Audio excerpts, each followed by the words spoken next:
Hello guys, good afternoon সবাইকে।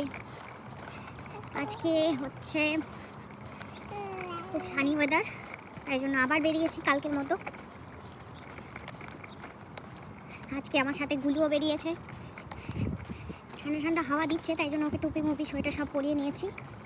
আর ওর জন্য juice নিয়ে নিয়েছি, কারণ ও যদি খেতে চাই রাস্তায় মাঝ রাস্তায়, তখন আবার বিপদে পড়বো। গাড়ি নিয়েও তো যাচ্ছি না যে তাড়াতাড়ি চলে আসতে পারবো।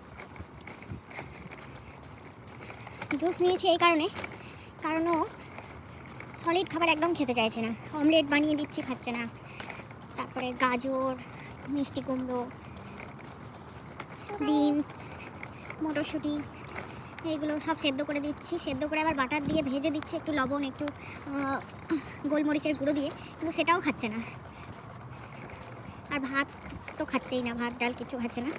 তাই জন্য ওকে এখন এরকম করে জুস করে দিলে ও খেয়ে নেয় মাঝে মাঝে, মানে সারাদিন ধরে একটু একটু করে খেয়ে নেয়। ওই জন্য জুস করে দিয়েছি বোতলে।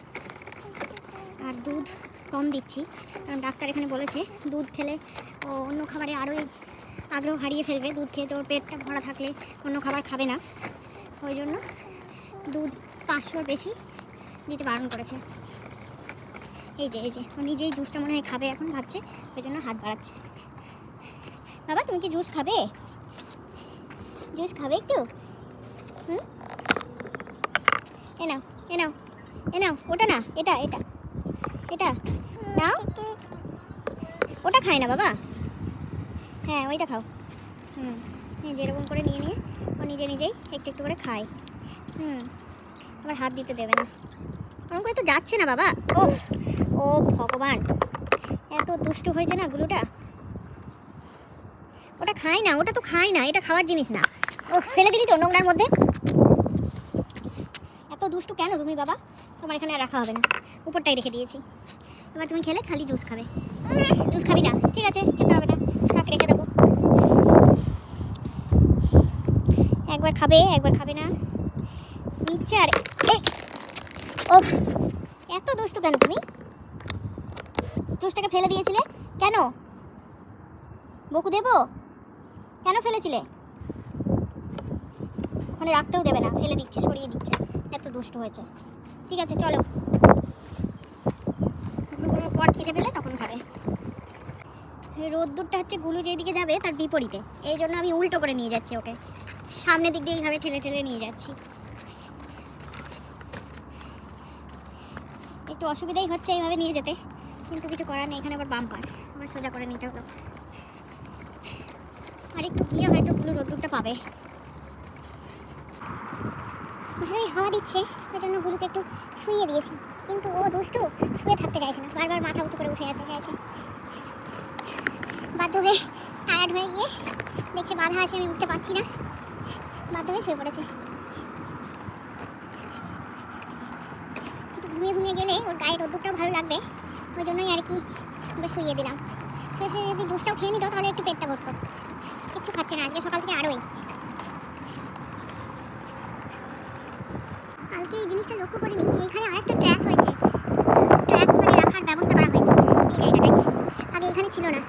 এটা হচ্ছে আমাদের বাড়ি থেকে যে দূরে পুলটা আছে, সেই পুলের কাছাকাছি। এখানে আরেকটাও আছে ওই দিকটায়, আরেকটা মনে হয় নতুন করলো।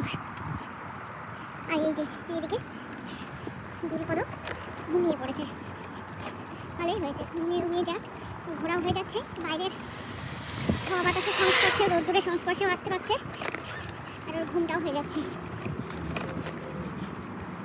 এই সময় ঘরে ঘুমালে ঘুমের ঘরে ধরেই জুসটা খেয়ে নিত, কিন্তু এখানে ওকে সাহস করে দিতে পারছি না, কারণ হাত থেকে ঘুমের ঘরে পড়ে গিয়ে বাইরেই পড়ে রাখতে হবে জুসটা, ওই জন্য আর দিচ্ছি না। এই যে এই দিকটা থেকে আরো ভালো সুন্দর ফুলটা দেখা যাচ্ছে, সেই কালকের গাছটা।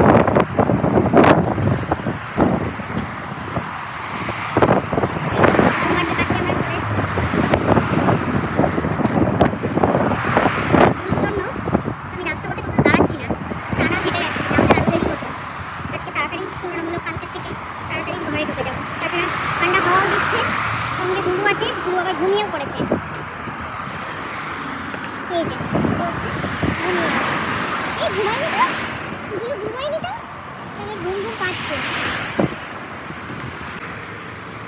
সুন্দর রাস্তাটা দিয়ে যাচ্ছি, তাই ভাবলাম যতটা পারা যায় চোখের দর্শন দেখে ফেলি আর তোমাদেরও দেখার সুযোগ করে দিই। এই রাস্তাটা দিয়ে আমার যেতে যে কি ভালো লাগে, গুরু না থাকলে এখানে আমি আজকে কিছুক্ষণ বসে থাকতাম। এমনি এখানে কিছুক্ষণ দাঁড়ানোই যায়, কারণ এখানে রোদ্দুরও লাগছে ভালো, গুরুর একটু রোদ্দুরও হয়ে যাবে, আমি একটু দাঁড়াই বলো তো।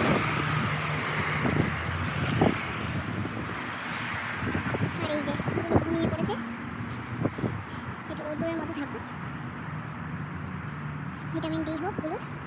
আর আমি একটু চোখের দেখা দেখে নিই সুন্দর ফুলগুলোকে, আবার কদিন পর তো ঝরেই পড়ে যাবে, সেই অত দূর অবধি আছে এই সুন্দর দৃশ্য।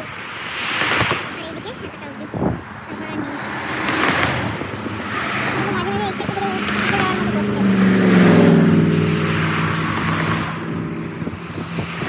একজন পাশ দিয়ে এমনভাবে দৌড়ে গেল, ভয় পেয়ে গেছে।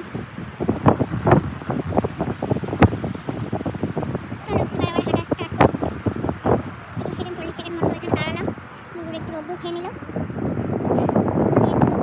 দেখে ফেললাম, আর আবার বাড়ির দিকে রওনা হওয়া যাক।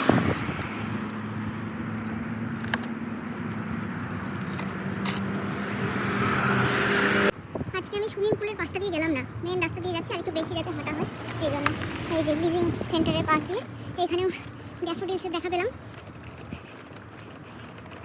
এখন সামনের দিকে চলে যাচ্ছি বাড়ির দিকে, আর গুরু পুরো ঘুমিয়ে গেছে, আবার ওকে স্কলার থেকে নামিয়ে ঘরে নিয়ে যেতে মুশকিল হবে, কারণ আবার কাঁচা ঘুম ভেঙে গেলে আর ঘুমোতে চাইবে না পরে উঠে গিয়ে।